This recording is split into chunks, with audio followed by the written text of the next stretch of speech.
Hello everyone, welcome back to my YouTube channel which is Home Science Classes।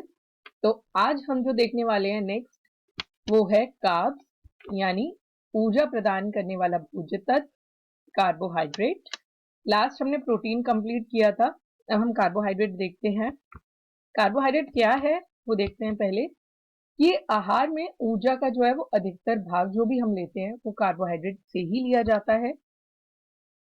निम्न आर्थिक स्थिति के परिवारों के आहार में तो लगभग 90% भाग जो है वो कार्बोहाइड्रेट से ही लिया जाता है।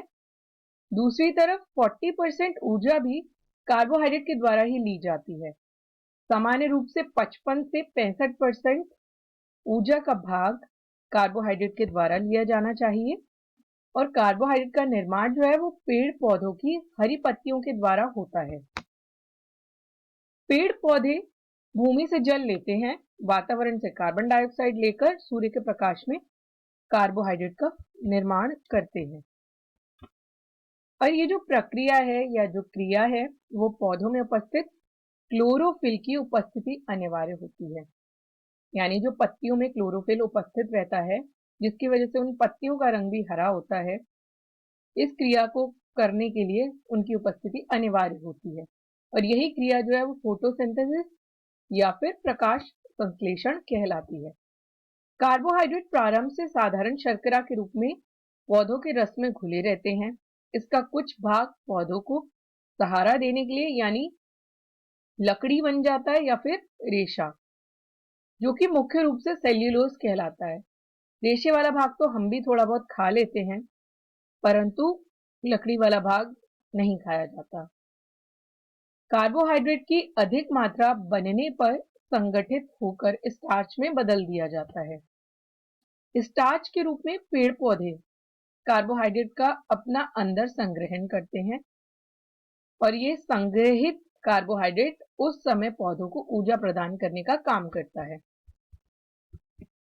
जब प्रकाश संश्लेषण पौधे नहीं कर पाते हैं अथवा जब बीज उपस्थित होता है या बीज का रूप ले लेते हैं, बीज में अंकुरित होने से जब तक उसकी पत्तियां निकल नहीं जाती हैं या फिर पेड़ पौधा इस लायक नहीं हो जाता है कि वो अपना प्रकाश संश्लेषण स्वयं करके अपना भोजन स्वयं बनाए, तब तक उसको ऊर्जा देने का काम जो होता है वो अंकुरण से होता है या कार्बोहाइड्रेट अंकुरण में छुपा रहता है या उसमें संश्लेषित रहता है।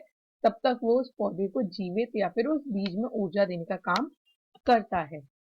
पत्तियों द्वारा प्रकाश संश्लेषण की क्रिया प्रारंभ करते ही उसमें फिर कार्बोहाइड्रेट स्टार्च के रूप में संग्रहित होने लगता है तथा संग्रह पौधे के फूल, फल, तना, बीज व मुख्य रूप से जड़ में होने लगता है।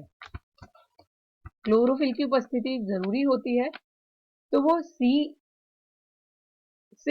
C6CO2, 6H2O सूर्य का प्रकाश क्लोरोफिल की उपस्थिति में वो बनाता है कार्बोहाइड्रेट और ऑक्सीजन को बनाएगा।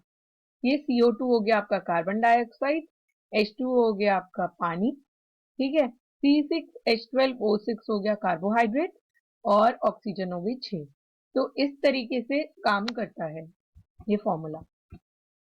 परिभाषा क्या है, परिभाषा एक बार देखते हैं। रासायनिक रूप से कार्बोहाइड्रेट पॉलीहाइड्रोक्सी एल्डिहाइड अथवा कीटोन्स होते हैं। यह जलीय अपघटन के पश्चात प्राप्त होने वाले यौगिक होते हैं। कार्बोहाइड्रेट कार्बन C से हम दिखाते हैं, हाइड्रोजन को H से दिखाते हैं, ऑक्सीजन को O से, इसके द्वारा निर्मित यौगिक होते हैं। जिसमें हाइड्रोजन व ऑक्सीजन का अनुपात कितना पाया जाता है, 2:1 पाया जाता है। यही अनुपात पानी में होने के कारण इस यौगिक का नाम जो है कार्बोहाइड्रेट पड़ा है। सरल कार्बोहाइड्रेट में कार्बन व पानी के अणुओं की संख्या बराबर पाई गई है। इसका रासायनिक सूत्र जो है वो यहाँ पर दिया हुआ है, CnH2O और N, जहां पे N जो है वो एक कार्बन के परमाणु की संख्या है। जटिल कार्बोहाइड्रेट में 2 या 2 से अधिक तथा सरल कार्बोहाइड्रेट के अणुओं के जुड़े रहते हैं इसमें। वह इसमें कार्बन के परमाणु की संख्या से एक पानी के अणु उपस्थित रहता है। इसका रासायनिक सूत्र ये यहाँ पर दिया गया है। कार्बोहाइड्रेट, इसके 3 टाइप हैं। जो मेन टाइप है कार्बोहाइड्रेट का, मोनोसेकेराइड, डाइसेकेराइड और पॉलीसेकेराइड। एक एक करके हम देखते हैं इन्हें। पहला आता है मोनोसेकेराइड। मोनोसेकेराइड के भी 3 टाइप है। पहला है ग्लूकोज, फ्रक्टोज और गैलेक्टोज। ये सबसे सरल होती है। जो हमारा सबसे सरल शर्करा कहलाती है वो कहलाती है हमारी ग्लूकोज। ठीक है, हमारा सबसे सरलतम रूप जो हमारी बॉडी को चाहिए होता है वो ग्लूकोज ही कहलाता है। उसके बाद आता है सुक्रोज, लैक्टोज। ये डाइसेकेराइड के टाइप है, सुक्रोज, लैक्टोज और माल्टोज। इसके बाद देखते हैं पॉलीसेकेराइड्स के रूप, स्टार्च, डेक्स्ट्रिन, ग्लाइकोजन, सेल्यूलोज और पेक्टिन। ये इसके 5 टाइप होते हैं। मोनोसेकेराइड देखते हैं क्या है। मोनोसेकेराइड कार्बोहाइड्रेट की सबसे सरलतम इकाई होती है। यह रासायनिक इकाइयों जिनके संयोजन से जटिल कार्बोहाइड्रेट अणुओं की संरचना होती है।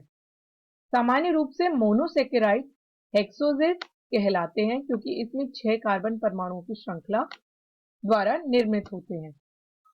3 प्रकार के मोनोसेकेराइड पौष्टिकता की दृष्टि से महत्वपूर्ण होते हैं, जैसा कि मैंने आपको यहाँ पे पहले भी बताया, ग्लूकोज, गैलेक्टोज और फ्रक्टोज।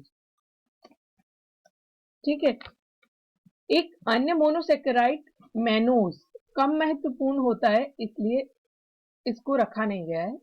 यह जो है वो पचने योग्य खाद्य पदार्थों में, पचने न योग्य खाद्य पदार्थों में पाया जाता है।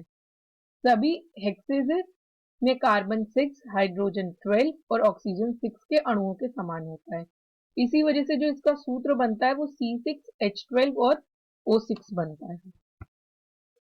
परंतु इनमें जो हाइड्रोजन होता है तथा ऑक्सीजन के परमाणुओं का कार्बन श्रृंखला पर स्थान भिन्न भिन्न होने के कारण भिन्नता इसमें आ जाती है। हाइड्रोजन तथा ऑक्सीजन जो है वो परमाणुओं की श्रृंखला पर व्यवस्था में विभिन्नता होने के कारण मीठेपन, घुलनशीलता तथा अन्य अणुओं में भी विभिन्नता इसमें आ जाती है, यानी अन्य गुणों में भी विभिन्नता आती है। 5 कार्बन अणुओं वाली शर्करा जो है वो पेंटोज भी पेड़ पौधों में पाई जाती है, परंतु मनुष्य द्वारा प्रयुक्त होने वाले कार्बोहाइड्रेट में नहीं पाई जाती है। ये पेंटोज जो है, जैसे राइबोज है, आर्बिनोज है, जाइलोज है।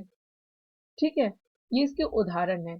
शरीर में राइबोज कुछ जैविकीय तत्वों जैसे राइबोफ्लेविन और B12 एंजाइम तथा न्यूक्लिक एसिड में पाया जाता है। ठीक है, यहाँ पे राइबोफ्लेविन, B12 जिसे हम कहते हैं, एंजाइम्स और न्यूक्लिक एसिड में भी पाया जाएगा। शरीर में राइबोज ग्लूकोज द्वारा उत्पन्न किया जा सकता है, अतः भोजन में कार्बन वाली शर्करा का होना आवश्यक नहीं होता है।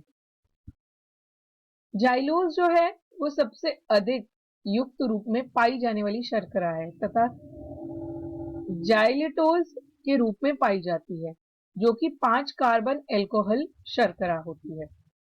इसके दांतों पर विपरीत प्रभाव न होने के कारण आजकल शर्करा के रूप में प्रयुक्त किया जाता है, अतः मधुमेह के रोगियों को दिया जाता है। जो मधुमेह के रोगी होते हैं या जिन्हें डायबिटीज हो जाती है उन्हें